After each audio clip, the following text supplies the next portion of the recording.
Hey, Mike with Nerd Problems Gaming here, the channel where we go through the good and bad of everything nerdy to make sure you spend your time on the best of the best. In today's video, I'll be doing a review on The Legend of Zelda Skyward Sword HD, so let's get into it. So this is the latest Legend of Zelda game on Nintendo Switch, and it's actually a port that was originally on Nintendo Wii. Now for me, I never got this game when it first came out for a number of reasons. The biggest factor was that it required a new Wii Motion Plus controller to even play the game. Now for me, I actually originally got the Wii system at launch on day one. I camped out overnight at Target to be able to pick it up when it first released, and one of the original release games was The Legend of Zelda Twilight Princess, and that was one of my favorite games on the system. But being that I got the system at launch, I had some of the original controllers that came with the system. So in my mind, I didn't want to spend an extra $50 or whatever it was to buy a brand new controller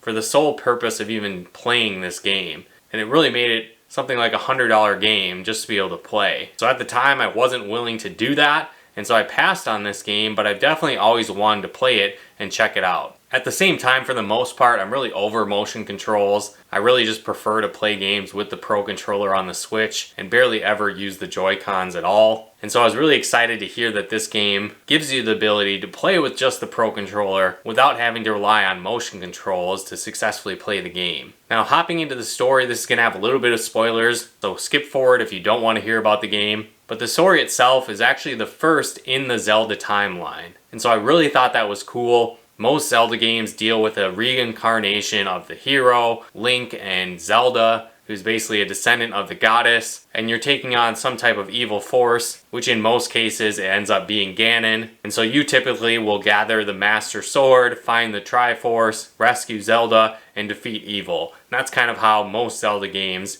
end up. And so what's cool with this being the first in the timeline, it reveals how that legend came to be, since this is the first incarnation of this evil form of Link, of Zelda, and it's really cool to see that. And so really the foundation of this story is there was an epic battle between the goddess and the Demon King for control over the world to try and gain power over the Triforce. And so as the Demon King is trying to get the Triforce, which is going to give him the ability to make any wish and basically rule the world, he destroys the land, and in this process, the goddess ends up creating a floating set of islands, or the Skyloft, where the remaining human survivors end up living. And so by doing this, the goddess is able to finally defeat the Demon King and seal him away, but it isn't forever. And so flash forward many, many years later, you're now taking on the role of Link as an upcoming knight in this Skyloft society. And so as he's going through training, he ends up winning a race and becoming the best soldier out of the recent batch for the year. And part of his reward is to hang out with Zelda. And as they take their victory lap on their birds, you both end up being attacked and Zelda falls to the surface. And upon recovering, you unlock the Goddess Sword, and your mission is to go out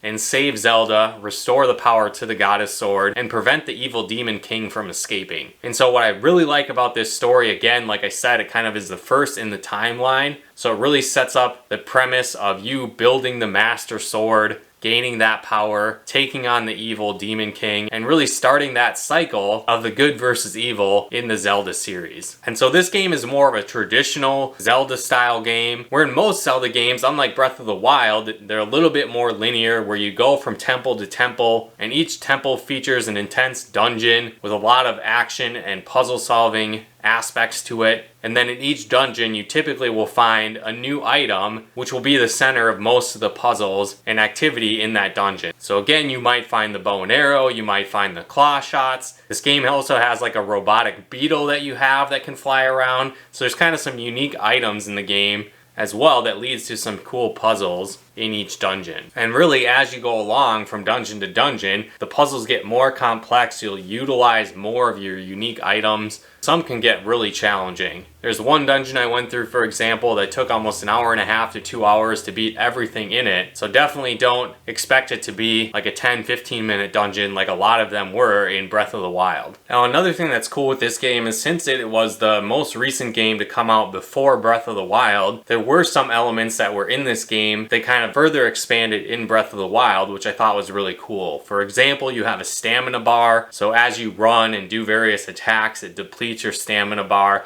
and that needs to refill. It also introduced finding a lot of different unique items around the world. And on top of that, you can use these items to upgrade your various equipable items, shields, and more. Also, your shield in the game has a durability to it, which was again further evolved in Breath of the Wild, where all items tend to have that durability. And so the game also features a bazaar, which is kind of cool. So it's a storefront that you can go to where you can buy various items, buy upgrades to your weapons, buy bomb satchels, and more to really enhance your character. Another cool element to the game is that it introduces flying. And so in the Skyloft area, you can ride your majestic bird, and you can travel from floating island to floating island. And this element was pretty fun. I enjoyed it, flying from island to island, but over time it kind of got a little bit old, and I wish there was maybe more fast travel elements to the game, where a lot of times you're going from kind of area to area, and you need to fly across the world, go through little tunnels to boost your speed,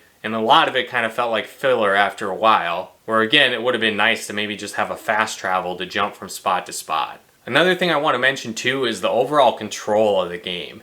And this was definitely frustrating for me, especially in the beginning of the game. Again, if you're using like the Pro controller on the Switch, for example, what happens is you can flick the right joystick in different directions, and that's how you swing your sword. But one thing that gets a little bit frustrating is that enemies will block your incoming attacks and move their shields or swords or weapons, again, whatever the case is, kind of up and down, moving them around the screen, and you need to attack in those open weak points. Now, in most cases, you'd think it makes sense. There's an opening on the right, you attack to the right, you swing to the right, but it's the opposite. So if you see an opening below, you need to swing up. If you see an opening up, you need to swing down. And so it was a little bit of a learning curve to get used to that, and that made some of the early parts of the game a little bit frustrating, where it didn't really sink in and click in for me until maybe 5 or 6 hours into the game. And so in the beginning it was frustrating, dying a lot on relatively easy enemies because the control scheme was just a little bit too clunky in my opinion. But once you get the hang of it and get past that, it is a lot of fun. It controls like most Zelda games. Just the combat can be a little frustrating at times